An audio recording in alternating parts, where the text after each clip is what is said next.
Salam kasih Tuhan. Kita bertemu kembali di acara channel Judika Smart. Yang pertama, ingat hidup kita adalah merupakan anugerah Tuhan. Dan yang kedua, salam kasih Tuhan, ingat Tuhan tetap memelihara kehidupan kita. Dan yang ketiga, ada jaminan kekal yang diberikan kepada kita jika kita tetap teguh.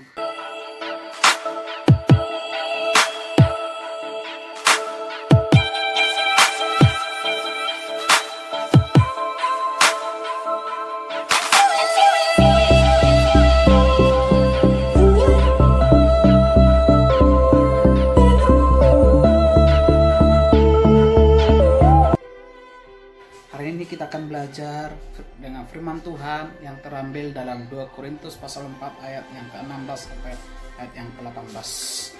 Firman Tuhan kita akan membacakan. Sebab itu kami tidak tawar hati, tetapi meskipun manusia lahiriah kami semakin merosot, namun manusia batiniah kami dibaharui dari sehari ke sehari. Sebab penderitaan ringan yang sekarang ini mengerjakan bagi kami kemuliaan kekal yang melebihi segala-galanya, jauh lebih besar daripada penderitaan kami.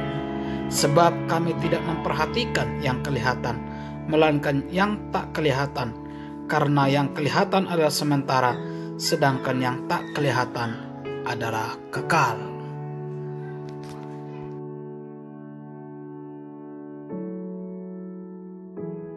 Saudara, pesan Paulus yang disampaikan pada saat ini adalah janganlah tawar hati. Kenapa Rasul Paulus mengatakan seperti ini? Bukankah dia di selama pelayanannya dia adalah seorang yang luar biasa? Memang awalnya dia adalah dilawan oleh bangsanya sendiri, bahkan ditolak. Bahkan kita perhatikan dia pergi dari bangsanya menuju ke negeri bangsa lain. Menariknya, salam kasih Tuhan, kenapa Rasul Paulus bisa bertahan? Kenapa Rasul Paulus bisa dikatakan tidak tawar hati di tengah-tengah apa yang dialaminya dalam pelayanannya? Yang pertama, di dalam 2 Korintus pasal 4 ayat yang ke-16 sampai yang ke-18 ini, kita perhatikan, kita tidak bisa lepas dari ayat yang sebelumnya. Di sana diperhatikan bahwa yaitu di ayat yang pertama, bahwa segala sesuatu yang sedang diembannya pelayanannya, di ayat yang pertama adalah hidup itu adalah anugerah Tuhan. Oleh sebab itu saya katakan bahwa hidup itu adalah anugerah Tuhan. Kita perhatikan Rasul Paulus, kita perhatikan kenapa dia dikatakan dia mengerti tentang apa yang disebut dengan hidupnya merupakan anugerah Tuhan. Dulu ia adalah seorang penganiaya jemaat. Dulu ia adalah seorang yang memburu jemaat mula-mula, bahkan menganiaya, bahkan juga dia meminta, yaitu sebelum dia bertobat, yaitu meminta surat kepada Sanhedrin supaya memberi surat kuasa untuk menganiaya jemaat, mengangkat jemaat mula-mula.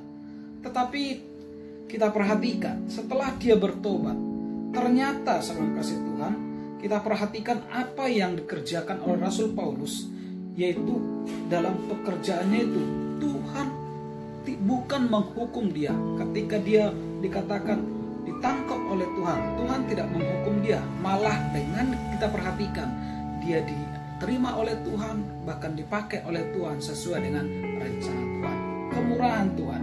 Nah, oleh sebab itu salam kasih Tuhan, apa yang dialami oleh Rasul Paulus, apa yang dikatakan, yaitu kenapa Rasul Paulus bisa tidak tawar hati di dalam menjalani kehidupannya. Kita perhatikan, salam kasih Tuhan, dia harus menempuh perjalanan yang sukar dan berbahaya sejauh ribuan mil, ribuan kilometer untuk memberitakan Injil dan merintis jemaat Tuhan di berbagai wilayah kekasaran Romawi. Dan kita perhatikan, dia harus menghadapi hinaan, penolakan, pertentangan, dan pengenalan dari orang-orang yang dia injili. Ini hal yang luar biasa.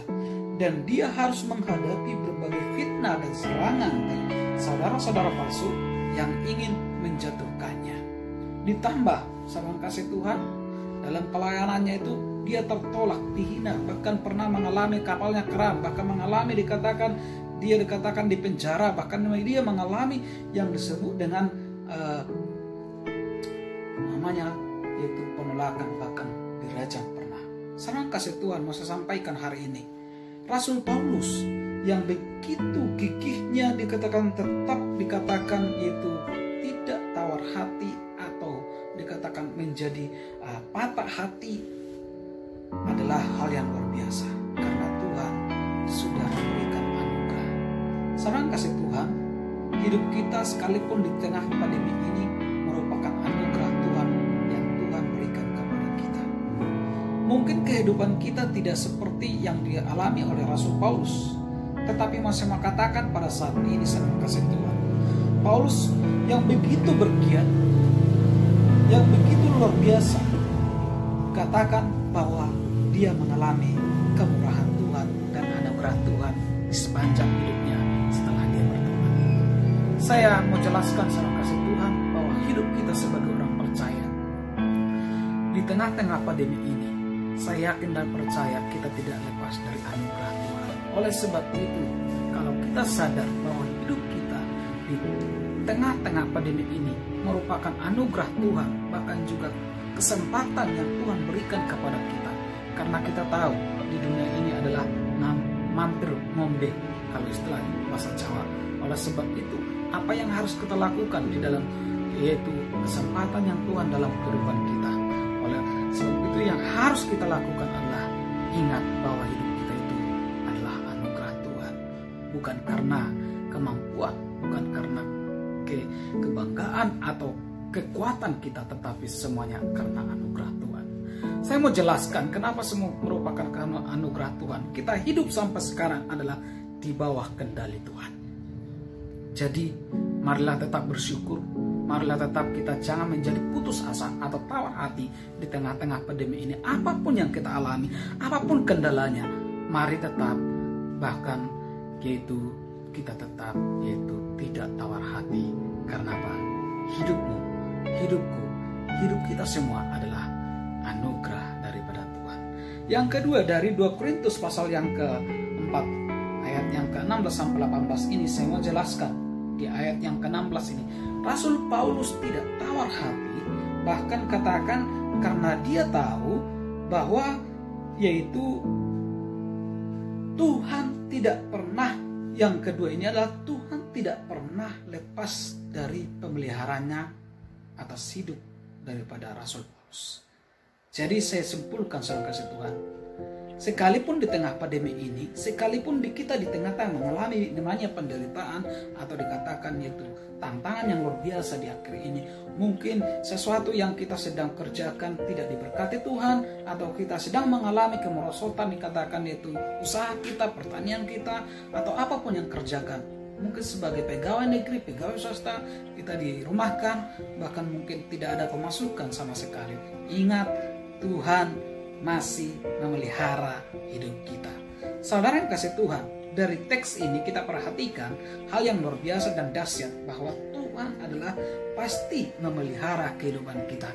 Dan kalau kita perhatikan dari teks tadi, kenapa saya katakan Rasul Paulus tidak tawar hati? Di sana katakan, tetapi meskipun manusia lahirikan semakin merosot, namun manusia batiniah kami dibaharui hari sehari, sebab penderitaan ringan yang sekarang ini mengerjakan bagi kami kemuliaan yang kekal. Saudara Tuhan.